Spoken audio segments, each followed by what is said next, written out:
Thank you very much, Professor Jolet. I appreciate the invitation, and thank you everyone for joining. I'm happy to be giving this talk. I would have much preferred to be in Beijing in person to give the talk, but hopefully I'll be able to do that some other time. So Okay. what I wanted to talk about today is graph processing, and the objective of my talk is to give you an overview of the research in this area. So a little bit about me, but Professor Jolet already told you about it. So the graphs and use of graphs have been really become ubiquitous over the last number of years.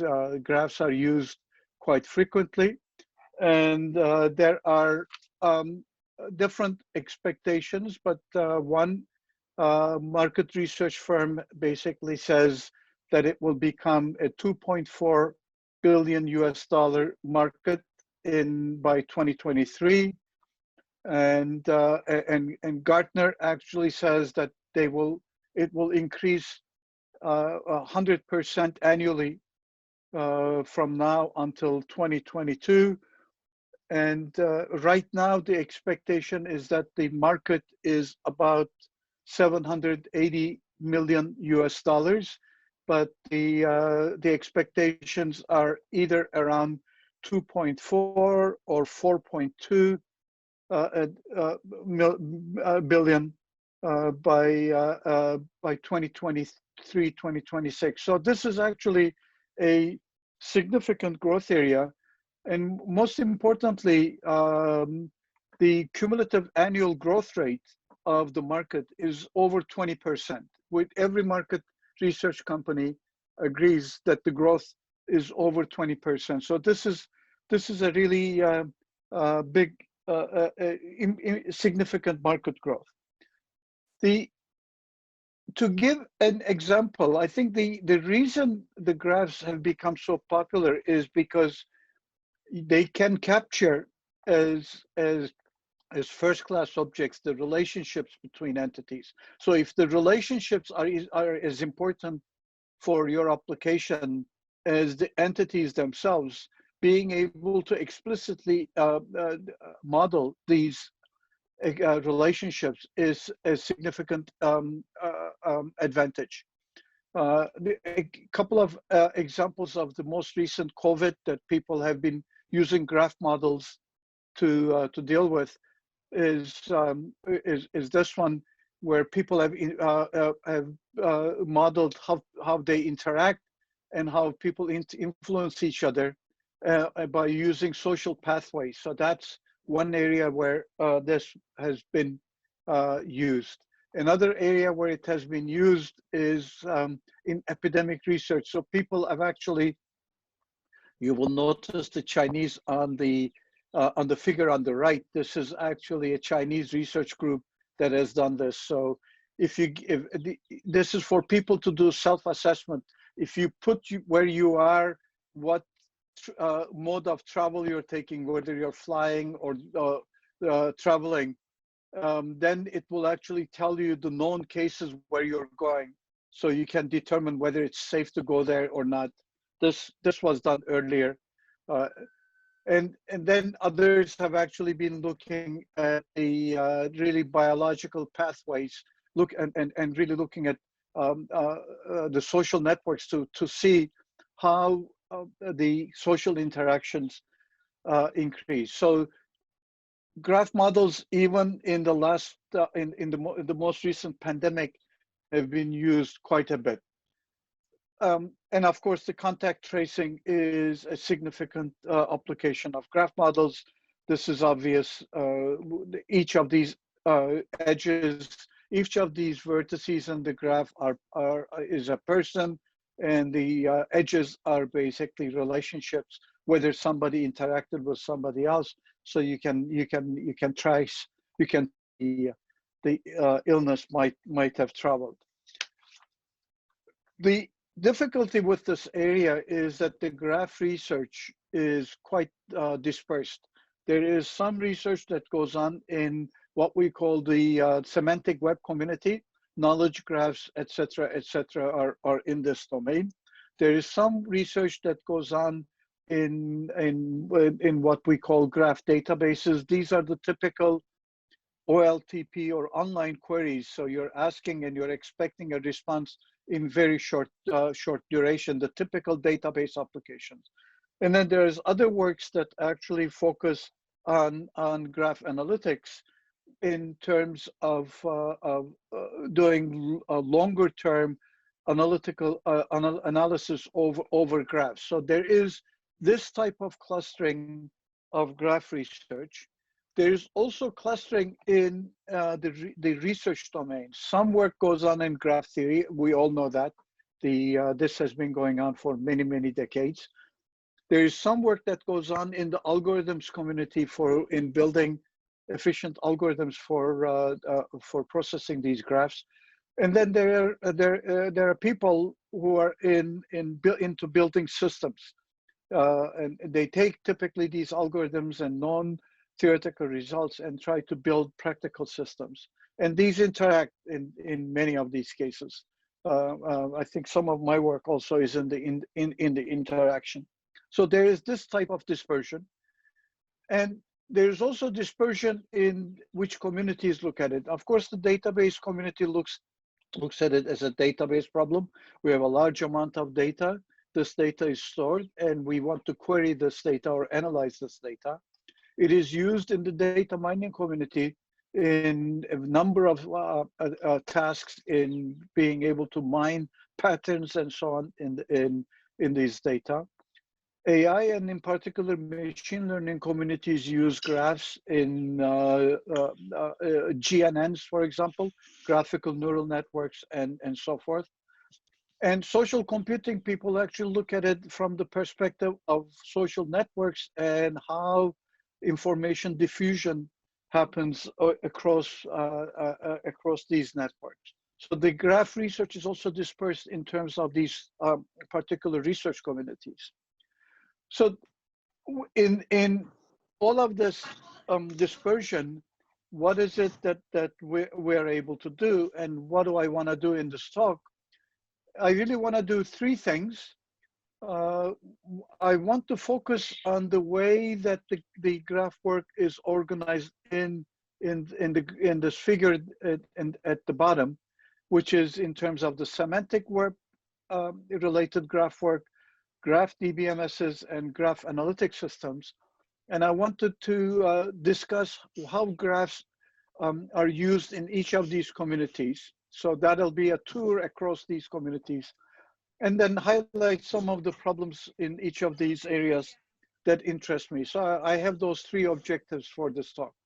And hopefully by the end of the talk, I will have given you a panoramic view of the type of work that goes on in these communities. You will notice that I omitted some, and I'll talk about that at the end of the talk. So one important issue in these communities is that the graph models that are used in each of these communities are somewhat different.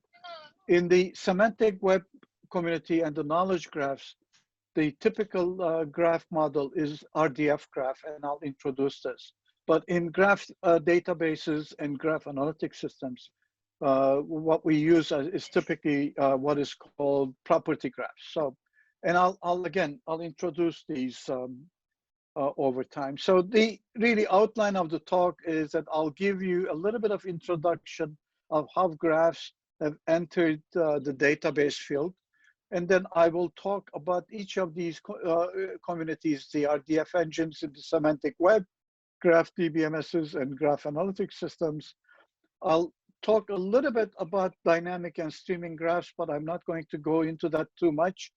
Professor Jolet asked me to give a second talk, and my second talk will, which I'm preparing, will focus entirely on streaming graphs, which is what I'm working on right now, mostly with my students. So I will briefly summarize that, not go into detail, and then I'll conclude. So this is the agenda for today. So graphs are not very new to the database community. in the very, very old days, that we're talking about 1960s, there was IBM IMS. And this was actually developed by IBM along with Rockwell and Caterpillar. And they were, what the problem they were tackling is that the Apollo space program was going on, and they needed to maintain what is called the bill of materials, which is on the right for the Saturn rocket. So bill of materials is a hierarchy. It basically says an aircraft consists of an engine, a body, and wings. An engine consists of a right engine, left engine, and it goes on. So this is a tree rooted at the aircraft, and this is very common in manufacturing planning. And they needed to actually manage these thousands and thousands of parts that go into the Saturn engine and how they're available, how this is actually manufactured. So they developed this IBM IMS, which was a hierarchical system, and you could actually query the system by starting from any one of these vertices and then walking down, and then there were links at the bottom layers between these as well. And it was a hierarchical model, and it was first deployed in 1968. It was in use. It is still in use, believe it or not, until very recently, and it may still be going on for some airline reservation systems. This IBM IMS it was still being used because it can actually sustain very high transaction rates. It was really optimized for that. And concurrently, a system called IDS, Integrated Data Store, was being developed by GE, and they were trying to control their manufacturing processes. So they were interested not only in the data, but they were interested in the processes with some scheduling constraints. And these form a graph that, as I've shown you here. And this is the network model that led to what is well known as the CODASIL standard. And it is basically a network because it's not a tree, and the relationships form a real graph. And they introduced, this is back in 1964, the notion of a database schema. So these are called the record types on the left. And each of these colored edges represent what they call a set type or one type of relationship. And on the right, it shows an instance of a database. So each of these product part name 1, product part name 2 are instances of the product record type. And you can see what are called the record types, or the different type of edges. And the edges are color coded because you could actually start with a find, giving a key to a customer, and then you can actually say within that customer, find the first transaction, which is the blue link. And then from there, you could actually say, what is the next transaction? Well, there is nothing here. So it comes back to the customer and so on. So it was really a navigation in a graph. This is 1960s. This very similar models have popped up more recently. In the 90s, we had object databases, which were really similar type of models. And in the 2000s, many of us worked on XML.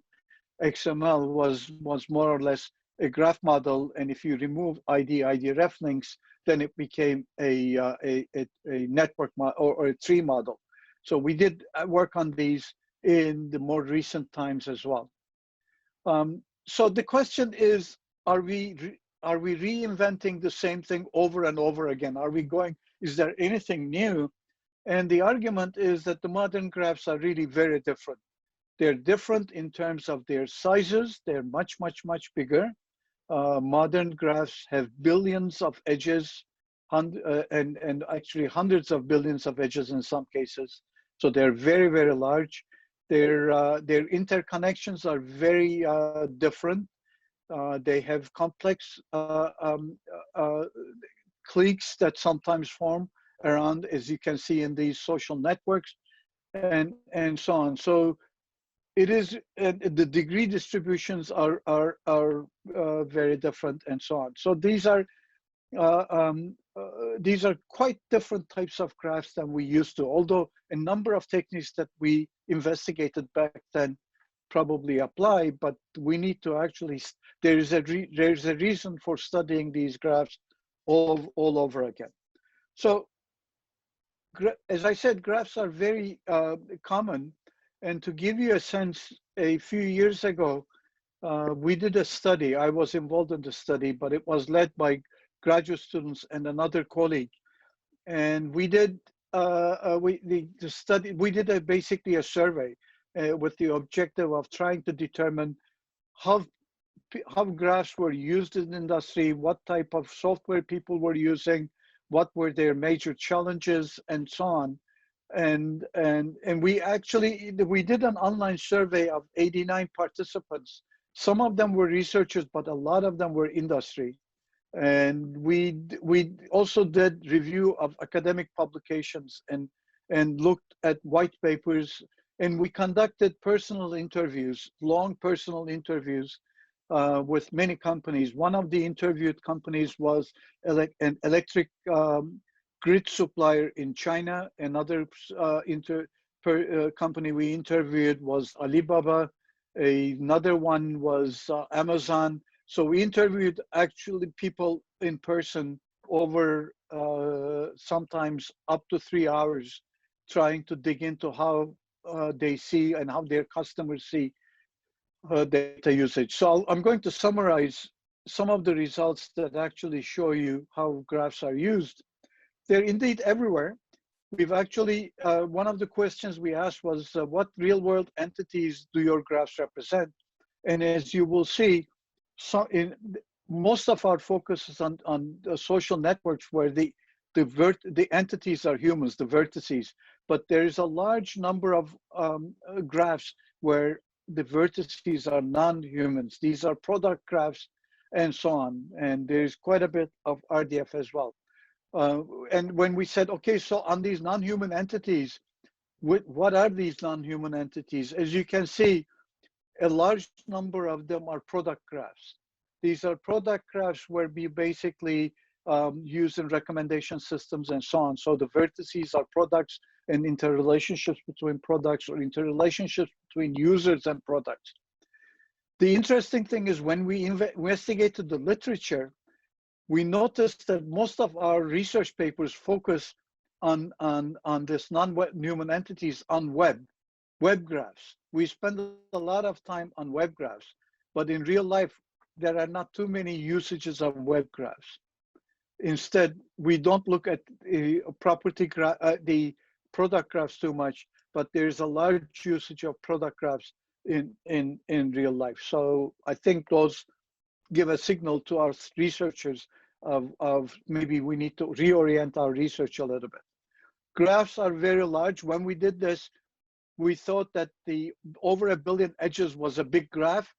If we were to do this again, we would actually increase this granularity to 100 billion or so, because there are graphs that are really very, very large.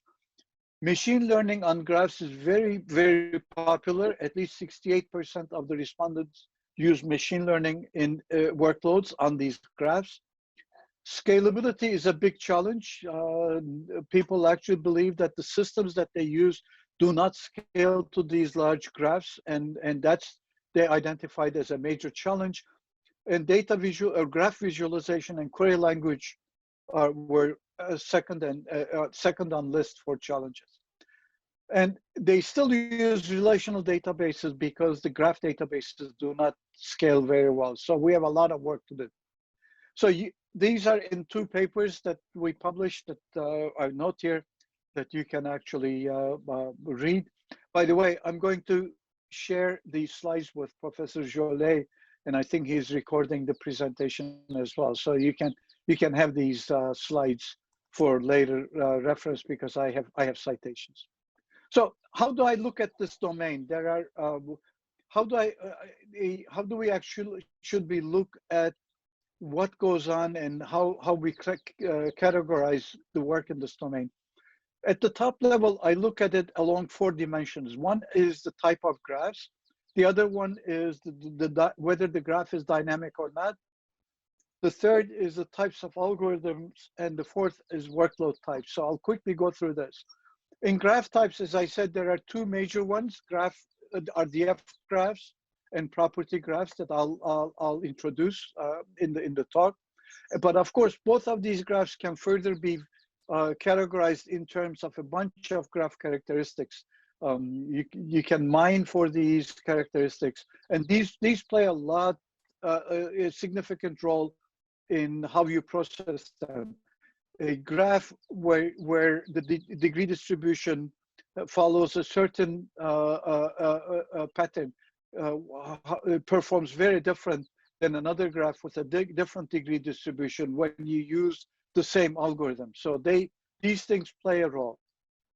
Graph dynamism, graphs can be static, which is basically you take the graph, you process it, and the graph never changes. Or you can have dynamic graphs that I'll talk about later, which is that you have the full graph, but the graph changes sometimes. Sometimes you add edges or vertices, sometimes edges and vertices are deleted, but the algorithms have the full graph to process. And then there are streaming graphs where the edges typically come one at a time, and you never see the entire graph. You cannot rely on having the full graph. You have to process the graph as the graph emerges over time. And I'll introduce these again. In the workloads, there are typically 2 types that are identified. One is online queries, where the latency is important, and you ask a query, you want a result, and these are typical, what we call in databases, OLTP, online transaction processing type of queries. Or you have analytic workloads where you're analyzing, and it can take a long time. And I'll again introduce these workloads. In algorithm types, algorithms could be offline, which is basically batch algorithms, or they can be online, which is that you process as you see, or they can be dynamic, which is that they can be incremental, but they expect to see the entire graph.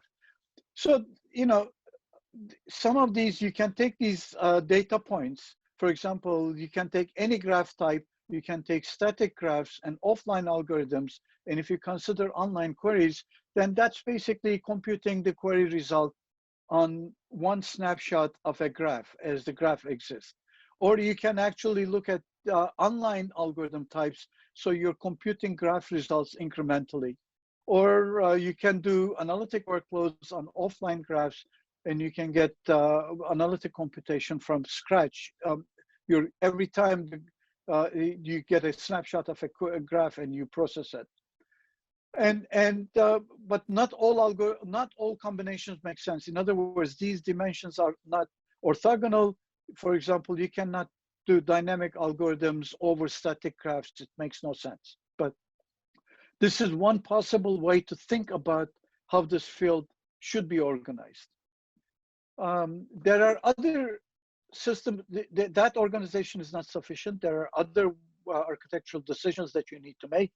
One big differentiation in systems that support graphs is whether they are disk-based or memory-based. Some systems store the graph on disk and have to process. Others are memory-based, or they basically load the entire graph in memory and mix, and others are mixed. The other big discussion in the community is whether we should be using scale-up or scale-out. I'll say more about this in a minute. So this is a controversial point. And then the third point, a architectural design decision, is on the computing paradigm. And there are a number of alternatives that exist, how you can process these graphs. And I'll discuss them separately for each type of system as I go through. So let me just touch upon the scale-up or scale-out. One group actually argues that the graphs are not big. Even the large graphs in terms of data size are not big, and you don't need to do parallel computation on it. You can actually use it, load them on a single machine with large memory, and then compute it on a single machine. and you can actually scale up on the single machine by adding more memory if necessary, and you avoid the complexities of parallel execution. Others, and I'm included in this group, argue that scale up is not going to work. You need to go to parallel execution and scale out, because even though you can get large machines, these large machines are still very expensive and everybody cannot get them.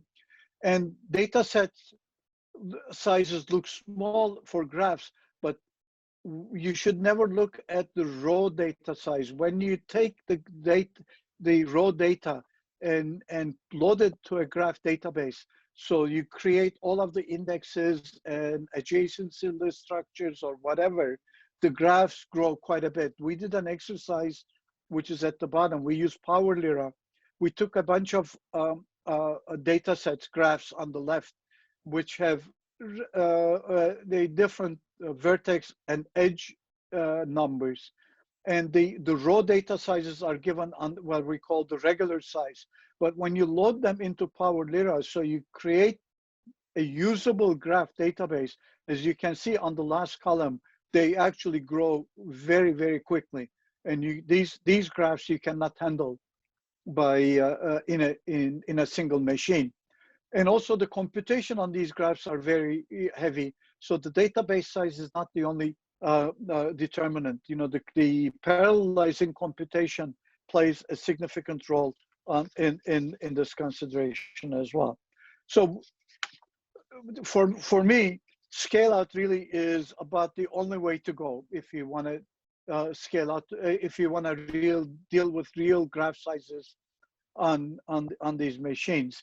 And a colleague of ours, Jimmy Lin from University of Waterloo, wrote an article arguing that scale up is sufficient. And another colleague, Simi Saliolo, and I wrote a response to him saying, nope, you cannot use scale up, you need to use scale out. And you can read more about our arguments, and you can come in either side of this. So that's the introduction. And let me end that introduction by pointing out that there are a large number of systems in each of these categories, very, very many. And this is a sample, but there are others. So I don't want to be appear comprehensive here. There are some systems that claim that they're at the intersection, but they claim that that's a commercial claim. That's not true. These Oracle and so on, they claim they can handle graph databases and RDF engines in one system, but inside they're maintaining two separate engines. You think you're buying Oracle to do both, but inside they're actually using two separate engines for these. So these intersections are worthwhile to investigate, but where we don't have systems that do both yet. Okay, so in this context, I'm going to start talking about RDF engines first, then I'll talk about graph databases, then I'll talk about graph analytic systems. So RDF engines, and this is an area that Professor Jolet and I have been working. Actually, he introduced me to the area, and we've been working in this area for about 10 years now on various projects. So I'll introduce the general area and what we do in it a little bit. So an RDF is actually a very simple data model. We talk about triples, and I'll introduce you. Triples are simple subject, predicate, object triples. So every fact that you know is represented by a triple, and I can put all the triples in a big table. So the subjects are always URIs, so they're identifiers. The objects can either be URIs, so they point to other subjects. So this is how the graph structure is built, or they can be literals. And the predicates are basically the relationships between subjects and objects.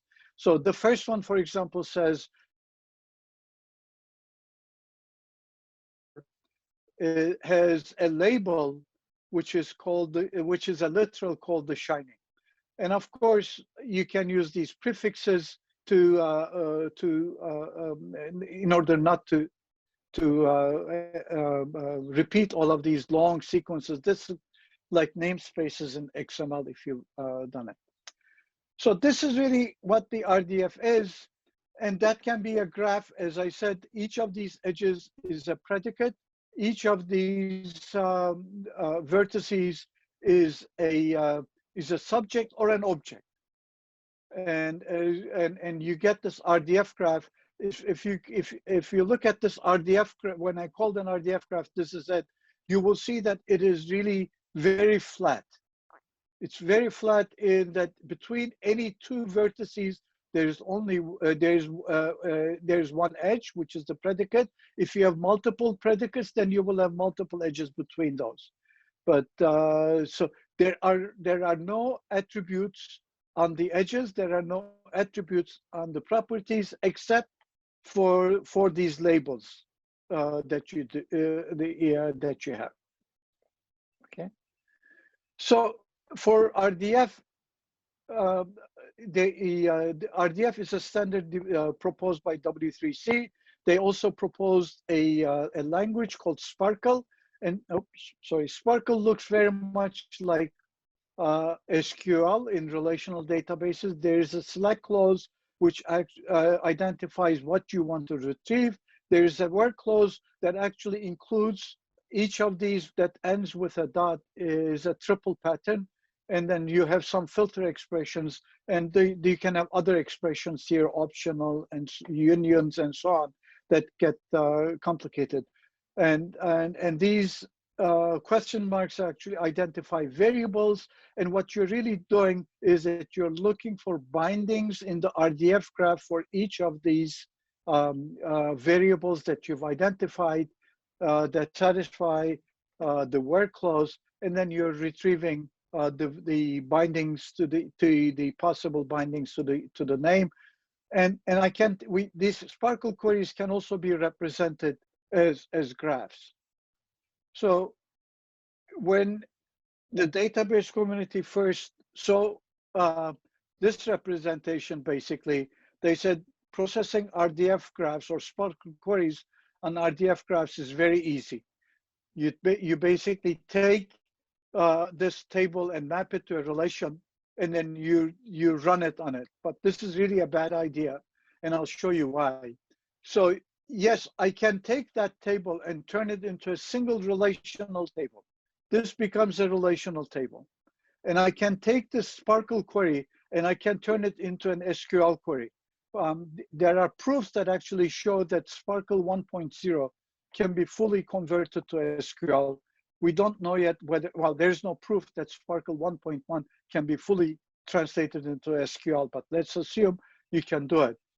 And you can convert that into an SQL. And the argument is that you now take this SQL query, run it on the single table, and you have your result.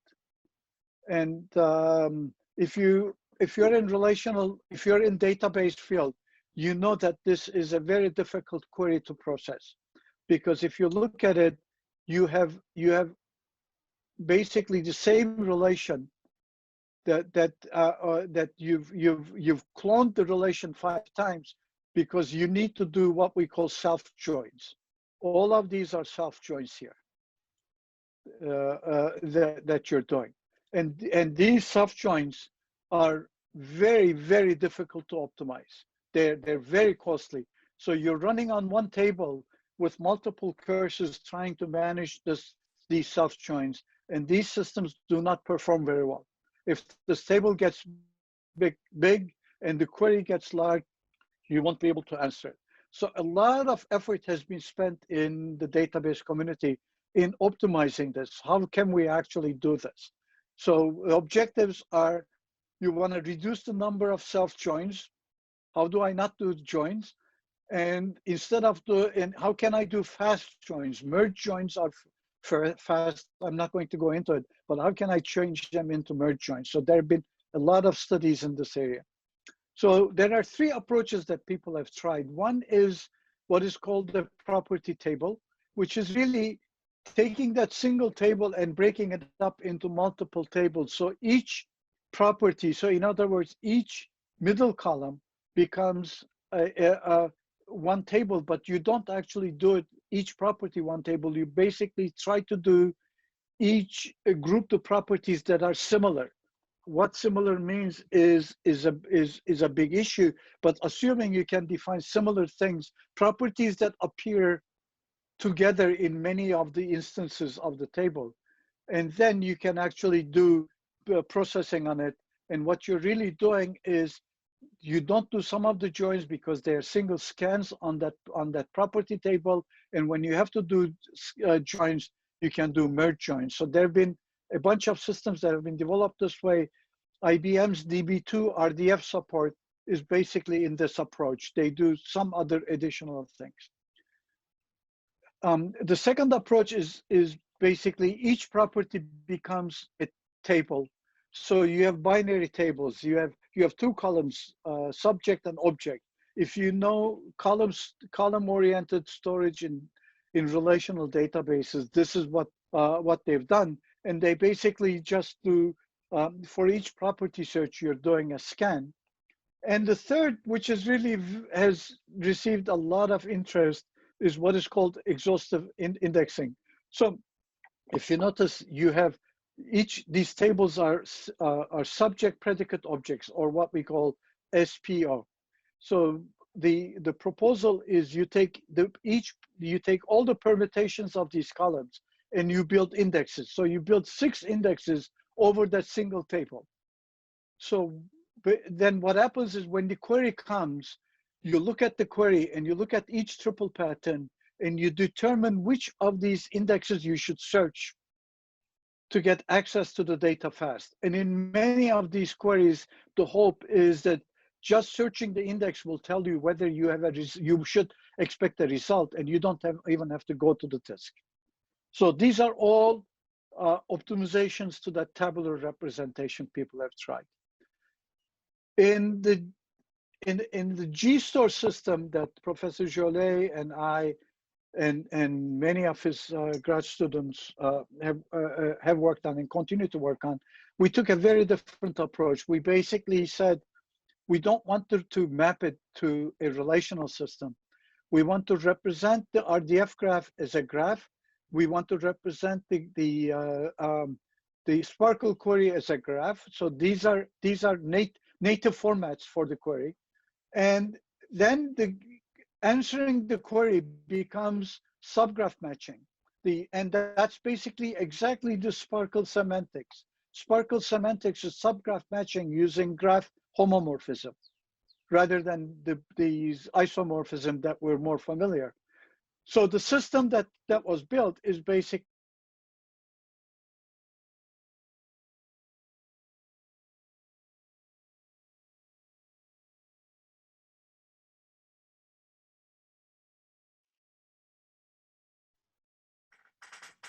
Hello, Cameron. Can you hear me? Hello? Hi. Yeah. The difficulty is that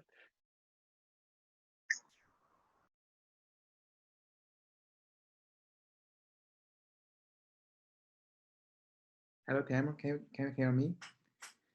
Everyone?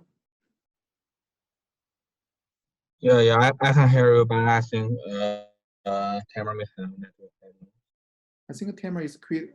Oh, okay, camera, come back. Okay. Okay. Camera?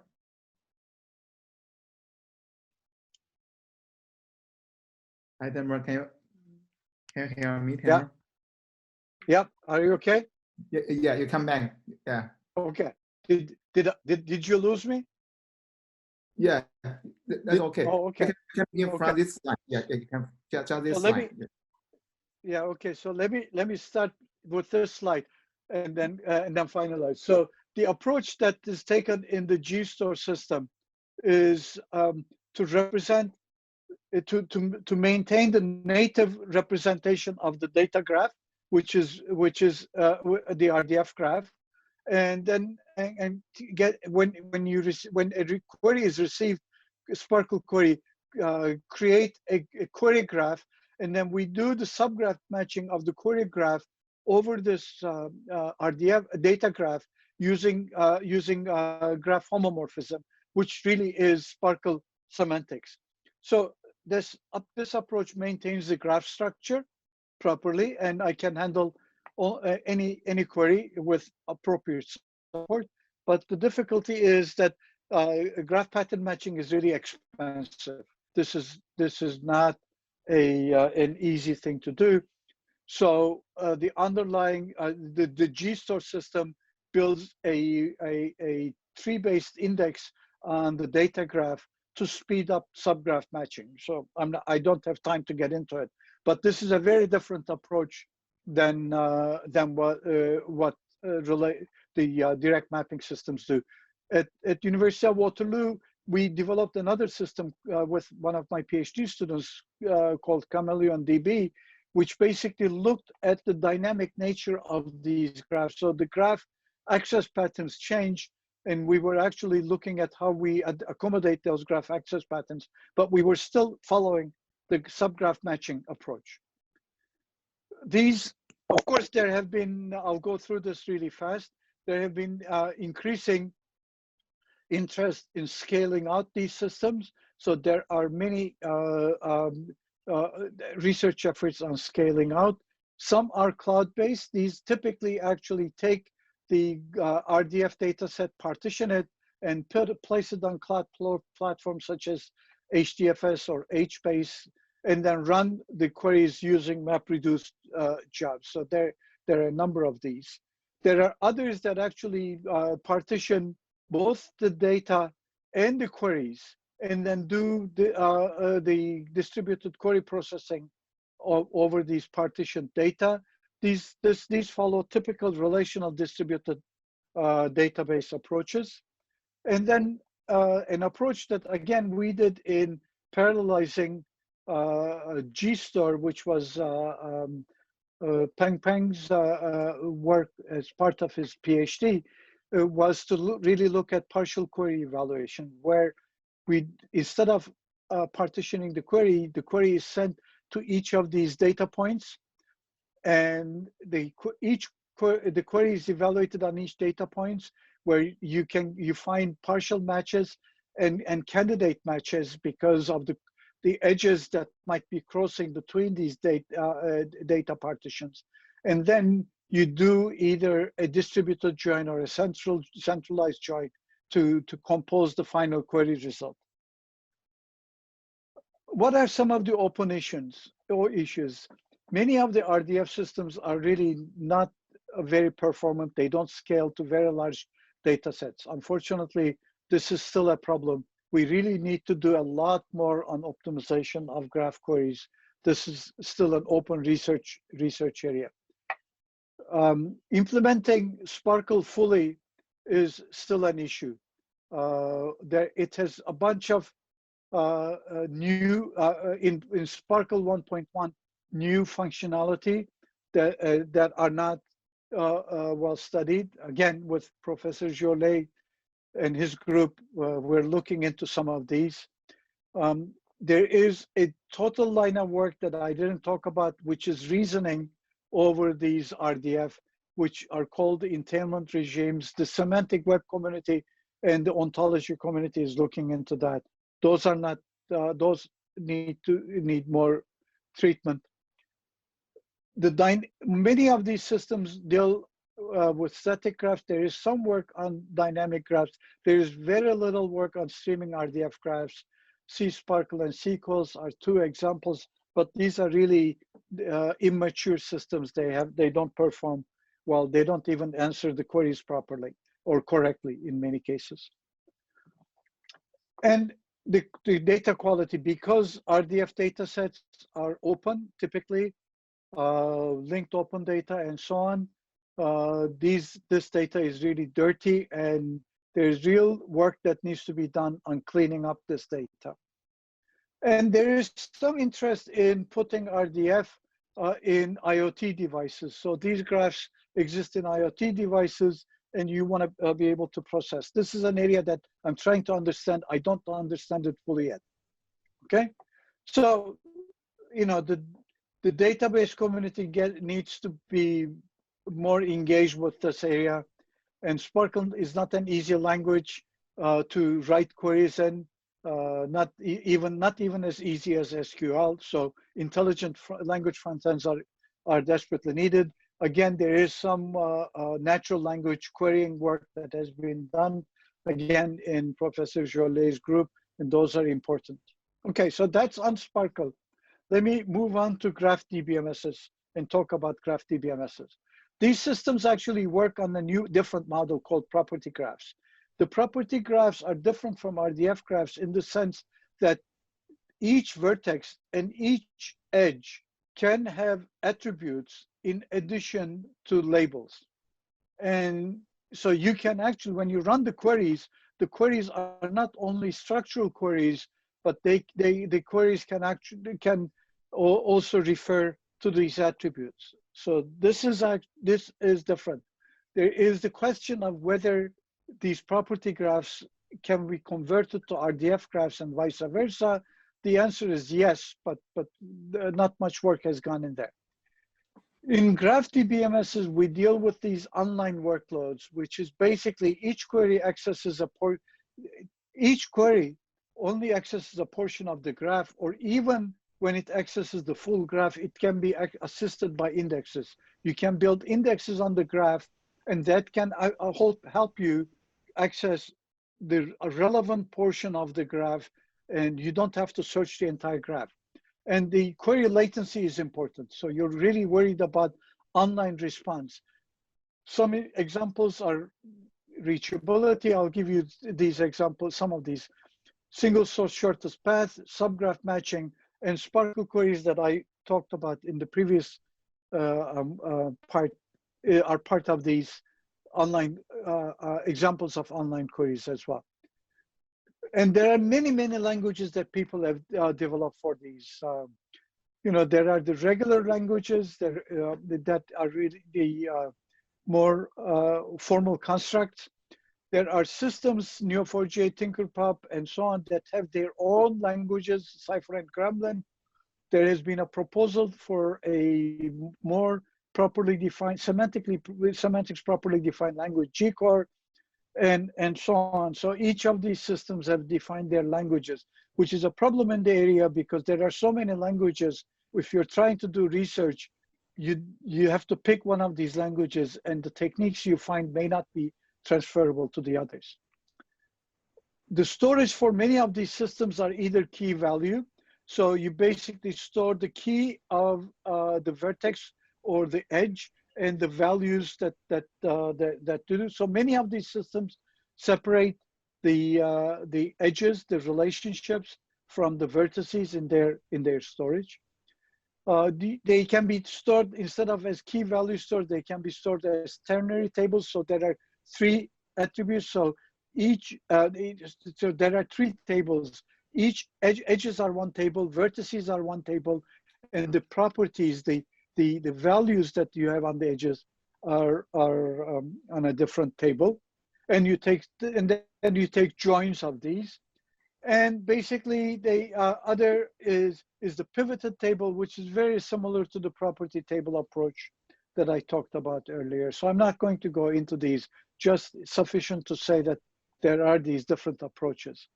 So when you do graph querying, there are really 2 fundamental graph functionalities. One is path navigation, which is reachability, which is a query like this, which is basically you're starting from vertex P, and you're basically following a path nose works for, and then nose, and nose can be repeated. So this is the regular query, so you can have repetition, and you're basically saying, do you have anything that you can reach if you follow this path?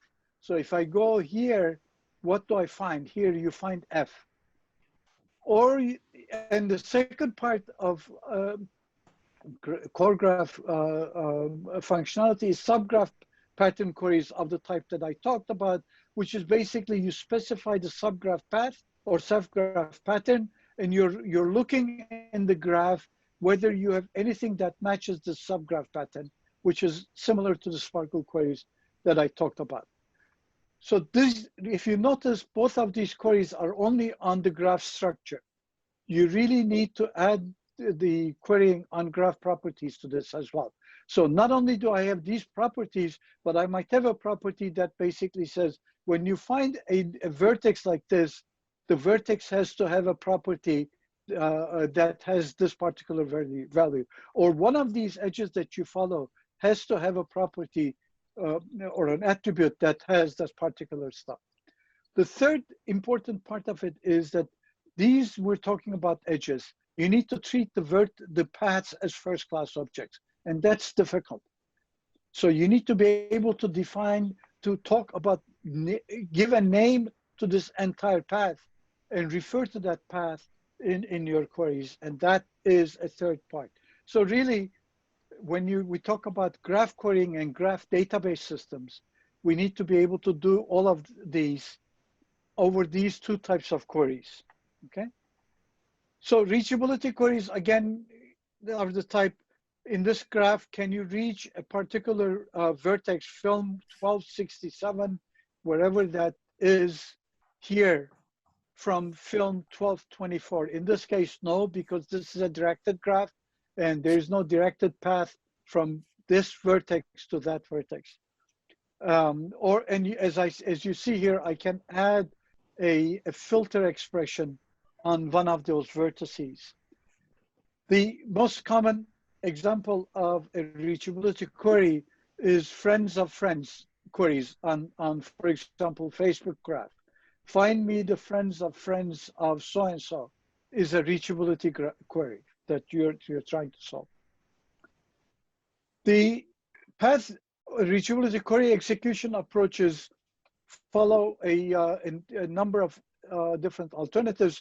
We know, first note that if I go back here, this particular query, I'm searching for a transitive closure. So it's a transitive closure query. So there are two ways to do it. I can either fully materialize the transitive closure. So basically, I create all of the existing paths in the graph and store them as an index, which actually has order n times m indexing time. So indexing and the indexing space is very high. But I have order one query time, because all I have to do is search in that index and I have my answer. Or I can do a breadth first or depth first search in the query, which has no indexing time, so order one indexing time. But query time is I have to actually search the entire graph, so it's order n plus m query time. So these really have two endpoints of an edge that people have looked at. This is full transitive closure. This is BFS DFS. And in terms of the query time versus the index construction time time plot, they control two edges. There have been different algorithms that fall here. Of course, what is desirable, although maybe not achievable, is to find here order one index time, order one query time. This is probably not achievable, but we want to come close to here. And there is probably some way of theoretically identifying or the frontier here, but that work has not been done. Okay, so oops, sorry for the mess up here.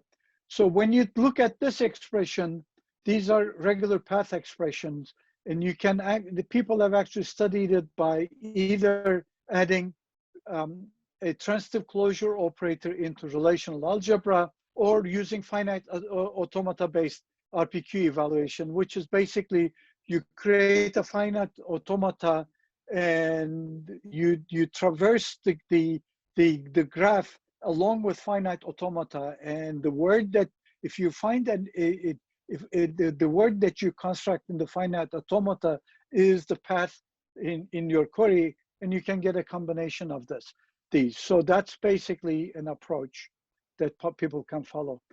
The subgraph match queries, which is the second part of graph queries, is I explained them in the SPARQL sense, but that's basically it.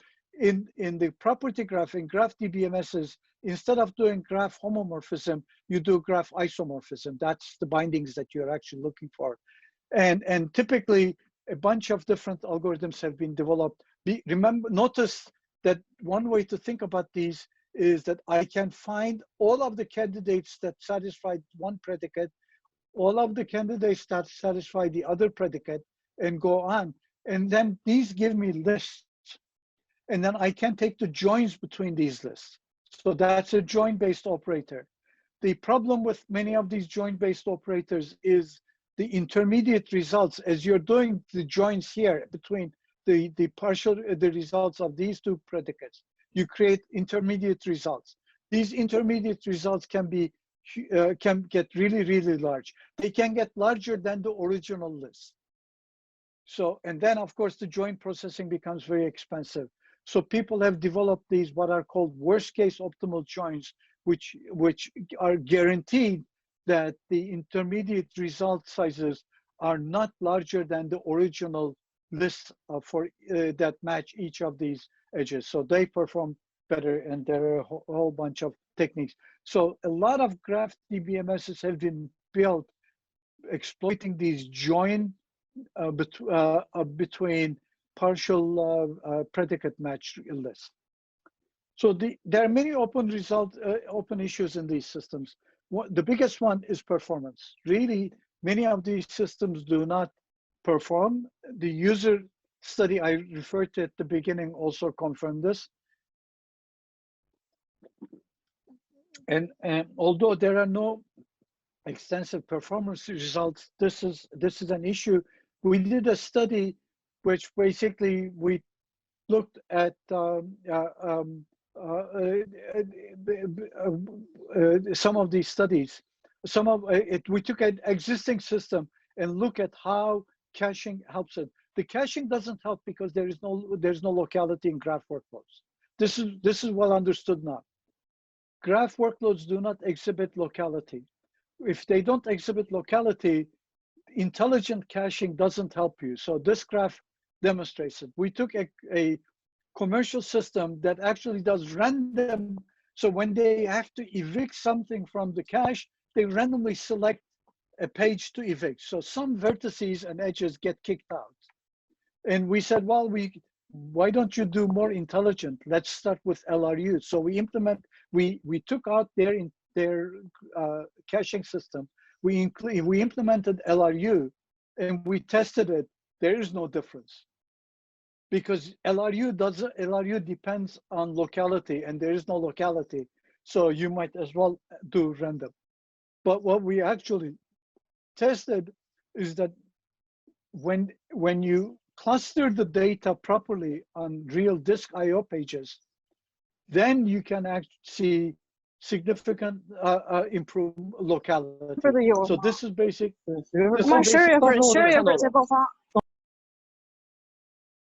This is showing how you're basically accessing when you cluster. This is clustered. So when you cluster, there are a few number of pages which host a lot of the data that you want to access. You don't have this long tail, which destroys locality. There is locality here. So there is a lot more work that needs to be done in native storage system design for these systems, which is an area that we're working on, and caching that needs to be done. Query languages need attention. As I said, there are too many, and we really basically have to settle on some standard. We need to be able to query both the graph structure and properties. The languages are really poor in this respect right now. And none of these semantics are well defined. And basically that should be a focus for our community. Optimization work has not been done. We don't know what appropriate graph algebra is. A lot of time we're basically using, there have been some attempts in defining algebraic operators, but these are not really, they don't have closure properties. in some of these systems, even commercial systems, some query operators return you graphs as result. Other query operators return you tables as results. So there's no way to compose queries properly as you can in relational systems. A lot of these graphs are has fuzziness, and that needs to be studied, uncertainty and probabilistic graphs. And many of these graphs are multi-graphs. They're not homogeneous, simple homogeneous graphs. They actually have constraints on individual edges. I want you to follow this path, except if the path is of this type. So that type of stuff on individual edges and even on individual paths. There is some work starting, but that needs to continue. So those are actually stuff. So some of the most important problems I've listed here on the storage stuff, language semantics, and what you and optimization, and how do you scale these out properly are issues. Let me do the graph analytics quickly. I know I'm running out of time. Graph analytics systems also work on property graphs, the same property graphs, but the workloads are very different. The workloads, analytic workloads, access the entire graph, and most importantly, they're iterative. They iterate over the graph multiple times. Page rank, clustering, connected components, etc. These are all what we call analytic graphs. So all of the machine learning algorithms are analytic graphs because they iterate and they need access to the entire graph. Okay, and all of the systems in literature that have been proposed for graph analysis are scale-out. So if they're scale-out, the natural question is, can MapReduce be used for graph analytics? Why don't we just use MapReduce for this and be done? It can be, but it's not a good idea. MapReduce is notoriously bad for iterative tasks because there are certain data that are immutable. In other words, they don't change between iterations. There are other data that change. MapReduce doesn't make a distinction.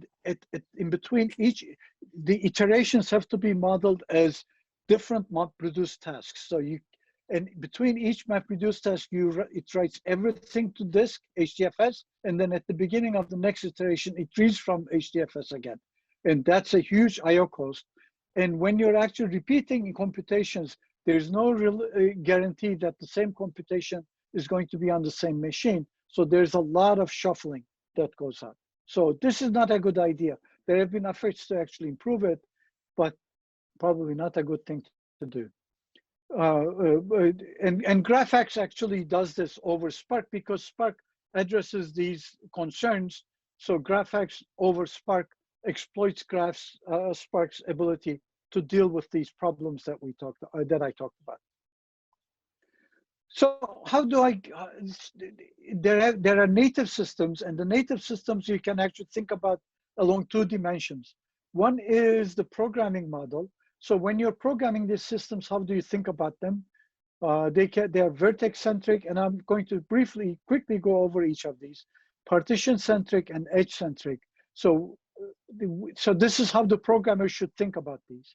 The other part is the computation model. How do you actually do the computation on these? Block synchronous, asynchronous, scatter. All of the systems, existing systems, can be explained with this graph. So let me briefly talk about each of these, and then I'll tell you a little bit more. In vertex-centric, these are known as think like a vertex. So what that basically says is that when you're writing computation, when you're writing programs to do whatever it is that you want to compute, think what you want each vertex to compute. Don't think about anything else, just each vertex. So for each vertex, you have this function called compute. You basically overload this function compute by writing your own compute function. It's almost like writing the map function in MapReduce, but you're writing the compute function. And you're basically writing what you compute here is dependent on your state. What is your state now? And the input messages that you get from your neighboring states with respect to what their states were. So if you're, and that's basically all there is to it. You have additional functions that are defined like get value and write value, but these are for looking up values in your own state, but these are not the important. So the important notion is you think like a vertex, and then you basically compute your own state, new state, based on your current state and the states of your neighbors. And when you produce your new state, you basically push it to your neighbors again. Okay, so the neighbors can recompute their states. The second is partition-centric. The partition-centric basically says, well, you know, if you're communicating with your neighbors by message passing, every time you compute your state, that's a lot of message passing. So we're going to cluster these vertices into groups, into partitions, and you only do message passing when you have to communicate between partitions. And otherwise, inside each partition, you basically do your serial computation algorithm. So you're not thinking like a vertex, you're thinking like a partition or a block. You think like a block, so you're reducing the communication cost. The third is edge-centric, which basically says instead of thinking of each vertex, think of the computation you do on each edge. Just be edge-centric and do the computation on each edge. Okay, so the compute function is on the edge rather than being on on the vertex. All right, so these are the three models for programming. For the computation models, there is the well-known parallel computation model called bulk synchronous or parallel or BSP, which organizes the computation into a bunch of super steps and basically says each machine performs the computation on its graph, on its own partition. So you partition the graph, you assign it to each machine. Each machine does the same computation, just like in MapReduce. You do the same computation at each machine. In one super step, you compute, and when you reach the end of your computation, you wait until everybody finishes. You communicate with your state with all the other machines, so that's the communication barrier, and then you start the second super step. And you do the same, you do the third super step. So at the end of each super step, at the communication barrier, you're pushing your results to the other machines, to the other worker machines. So if you have an iterative workload, each of these super steps is one iteration. You do an iteration, you push your results, you do another iteration, you push your results. If you think about PageRank computation, this actually makes sense. Okay, so this is an important concept. The other one is asynchronous parallel, which basically says, well, we still have these computation phases, but I don't need to wait until all the machines are finished in one phase to share my results with the others, because waiting basically says the slowest machine dominates everything, and I only see the state of the previous iteration. If I share my state with everyone, as soon as I'm done computing, then people can see fresh data. But then basically what happens is that each machine computation is affected by the current state of the machine, of each other machine, as well as the previous state. So what that will actually require is that since you're actually accessing the machine state while the computation is going on, this machine is writing its state and these machines are reading its state. You need a locking, and you have to control state access by distributed locking. And the final one is gather, apply, scatter, which is really very similar to BSP, except that instead of pushing at the end of each super step, you wait until the machines in the next state pull. So you separate the iteration from the result pushing. You implement an explicit pull state. So you basically, you do at the beginning of each step, each machine pulls the state from other machines explicitly, does its compute, and then updates its state, which is the scatter, but then waits until the next state for it to do. So updates of states are separated from scheduling. So when you actually look at this, all of the existing work is along those, and 90% of the existing work is in this one corner, vertex-centric BSP. A lot of systems have been developed there, the Pregel, the Apache Giraffe, and so on and so forth. Almost all of them are there.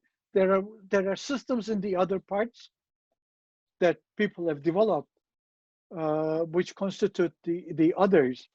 But this part is entirely empty. Nobody has looked at these. And there is good reason. These are not likely to perform well. But the problem is that I don't think we actually were consciously avoiding looking at these. We just never actually characterized what the landscape was and where we were focusing our work. One important issue is that I talked about analytics, graph analytics. In typical relational databases, when we talk about analysis, we typically mean data warehouses and OLAP queries over data warehouses. But the analytic workloads I talked about are really not OLAP workloads. So the question might arise, what happens to OLAP type of querying over graphs? And there is some work there. I don't have time to get into it, but there is some work on a variety of these OLAP type of workloads, but not enough work that characterizes. So what are the open problems? This difficulty scaling to some very large graphs. You know, if you look at some real graphs, as I said, they have billions of vertices. Brain network, that people, neurologists study, have trillion edges. We have no way of representing them and actually doing graph computation on these. Even what we call large graphs are small by comparison. Integration with data science workflows is an important. We typically look at graph computation as a single step. We do the graph computation and we're done.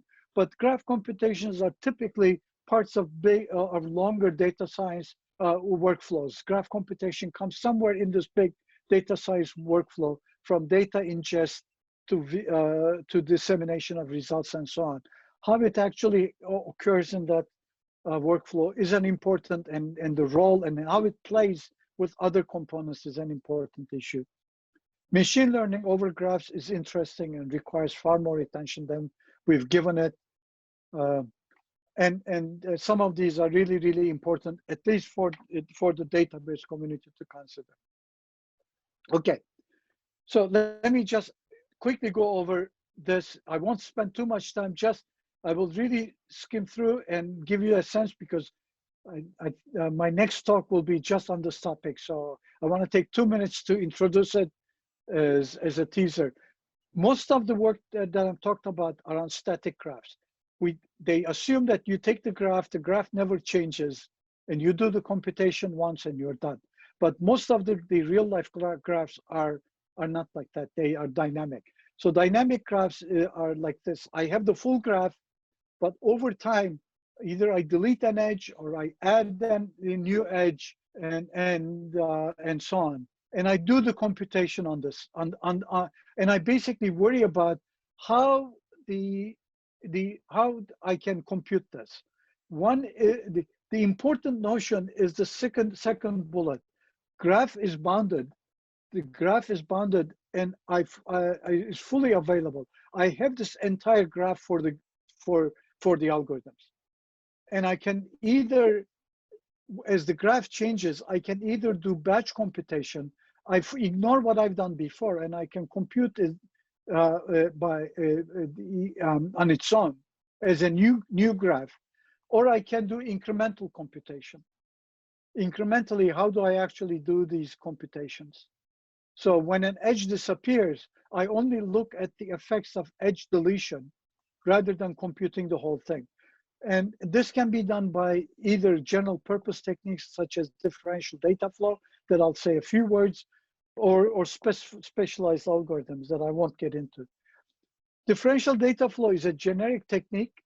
It basically doesn't care that it's a graph computation.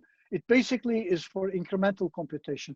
It basically says you have a bunch of these operators. You have two inputs. Input A comes, you do operation 1, operation 2, operation 3 in sequence on it, and then input B comes, and then you create it. So differential data flow basically says, as I get these, I'm only, the deltas are the changes to the input. I get input A, and then I get delta A1, that's one change, delta A2, another change, delta B1, a third change. And what I really do at each operation is I really look at whether there is a change or not. If there is a change because of this incoming data, I only push the change, the delta computation that you need to do. I basically say, do this delta computation to the other operator. And if there is nothing, then I don't have to push anything. So there is no change that gets pushed. Okay. So basically, when you come here, you go back and you keep doing it. You're iterating until there are no more deltas to come. So this is really a very powerful iterative computation paradigm, and it can be applied to dynamic graphs for computation. My colleague, Semih Salioğlu at Waterloo, is working on a system called GraphFlow that actually uses differential data flow as the underlying computation for dynamic graphs. Streaming graphs are quite different. Again, over time, you see the graph, but you see them one edge at a time. You never have the graph entirely.